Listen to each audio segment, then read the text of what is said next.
जय श्री महाकाल। त्रिपिंडी श्राद्ध।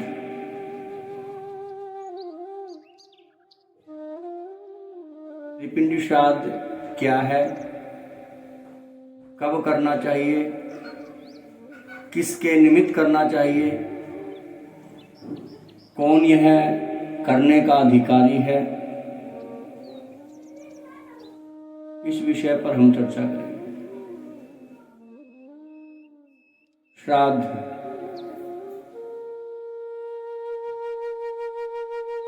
परिवारजनों के द्वारा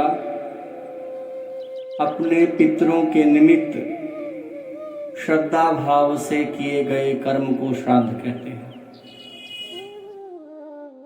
अर्थात जो हमारे पूर्वज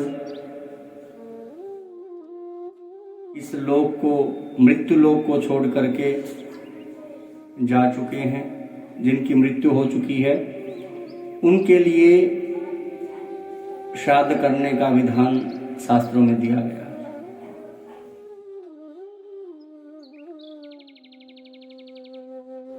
त्रिपिंडी श्राद्ध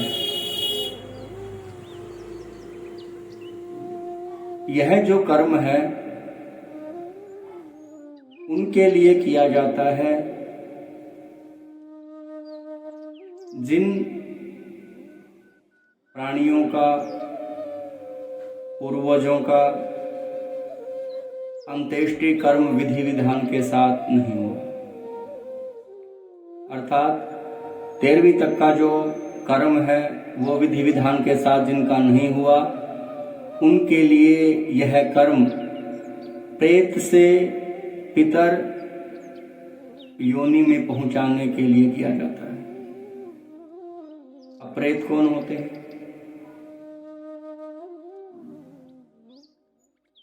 जिस किसी का भी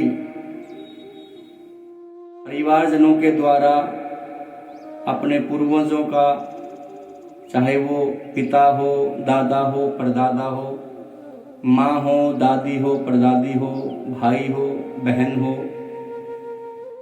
बहन जिसकी शादी नहीं हुई है,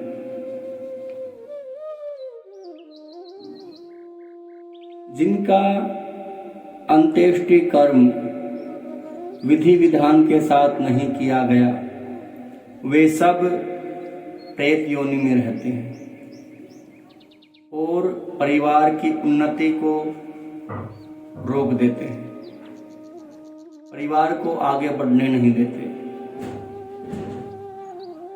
परिवार में कोई न कोई बीमार रहता है,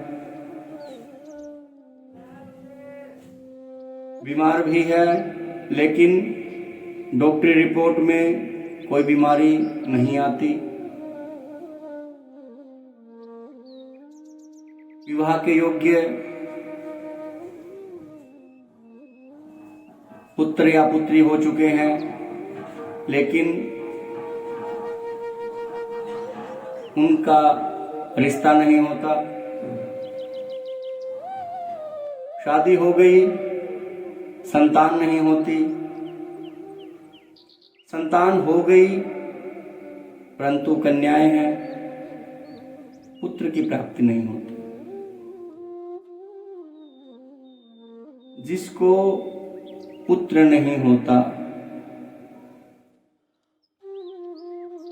शास्त्र का मत है कि उस व्यक्ति की गति नहीं होती। अर्थात उनकी मृत्यु के पश्चात उनका जो श्राद्ध है वो करने वाला नहीं होता। इस कारण वो आत्माएं प्रेत योनि में रहती हैं। या परिवार में जो कोई अकाल मृत्यु चले गए हैं, एक्सीडेंटल डेथ है,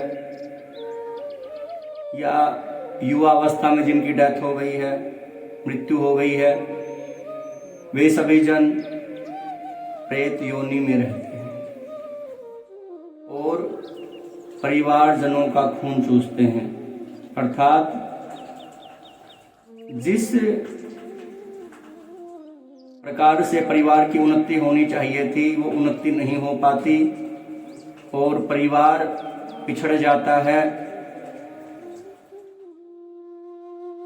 घर में कोई ना कोई रोगी रहता है, पशुओं में लाभ नहीं होता, अपना खुद का मकान नहीं बना पाते, अनेकों बाधाएं परिवार को घेर लेती हैं। तो जिस किसी का भी अंत्येष्टि कर्म नहीं हुआ है, अर्थात 13 दिन से पहले जिसका भी कर्म समाप्त कर दिया था, 5 दिन की 13वीं कर दी, 7 की कर दी, 10 की कर दी, 11 की कर दी, जिस किसी का भी मृतक कर्म विधि विधान से नहीं किया वो सभी प्रेत बनते हैं, और जिनका मृतक कर्म विधि विधान के साथ किया गया वे सभी पितर बनते हैं। पितर बनने के बाद फिर कभी वो परिवारजनों को हानि नहीं पहुंचाते, और प्रेत जो रह जाते हैं, जो प्रेत योनि में रह जाते हैं, वे पग पग पर परिवारजनों का अपयश करते हैं, उनको हानि पहुंचाते हैं, पारिवारिक उन्नति को रोक देते हैं। तो ये जो कर्म है त्रिपिंडी श्राद्ध, अपने परिवारजनों, पूर्वज जिनकी मृत्यु हो चुकी है, उनकी आत्मा को वैकुंठ लोक में पहुंचाने के लिए उनको पितर योनि में पहुंचाने के लिए यह जो कर्म है किया जाता है। कई बार क्या होता है कि अपने जो पूर्वज पितर योनि में हैं, लेकिन जिसके साथ हमारा संबंध रहा है, अर्थात बुआ, फूफा, बुआ का लड़का, मामा, मामी, मामा का लड़का, या कोई घनिष्ठ प्रिय मित्र जो बहुत प्रिय मित्र था और जिसकी मृत्यु हो चुकी है, कई बार वो भी आत्माएं हमें परेशान करती हैं। या हमने कोई प्रॉपर्टी खरीद ली, उसका मालिक गुजरा हुआ है, मृत्यु हो चुकी है उसकी, तो वो आत्मा भी हमें परेशान करती है। या कई बार किसी को ब्याज पे रुपए दे दिए और उसकी डेथ हो गई, वो आत्मा भी हमें परेशान करेगी। या किसी से ब्याज पे रुपए ले लिए, उसकी मृत्यु हो गई है, तो वो भी हमें परेशान करती है। तो अपने कुल का, किसी दूसरे कुल का, गुरु, ससुर, बंधु, स्वकुल के लोग जिनकी मृत्यु हो चुकी है, वे सभी, और जिनका अंत्येष्टि क्रम विधि विधान से नहीं किया है, उन सभी की आत्माओं को तृप्त करने के लिए जो कर्म है वो किया जाता है। यह कर्म किसी भी दिन अमावस्या को छोड़कर कर सकते हैं। अमावस तिथि में जो कर्म है वो पितरों के निमित्त किया जाता है, और ये जो कर्म है वो प्रेत को पितर बनाने के लिए किया जाता है। तो यह जो कर्म है, किसी भी पुण्य नदी, तीर्थ पर जाकर के यह कर्म करना चाहिए, और निश्चित ही यह कर्म करने से जिस किसी की भी आसक्ति, मोह हमारे में है और उनकी तृप्ति नहीं हुई है, वो प्रेत योनि में है, वो सभी हमारे परिवार की उन्नति को करने वाले सहायक सिद्ध होंगे। तो उनके निमित्त यह कर्म करना चाहिए। और जो भी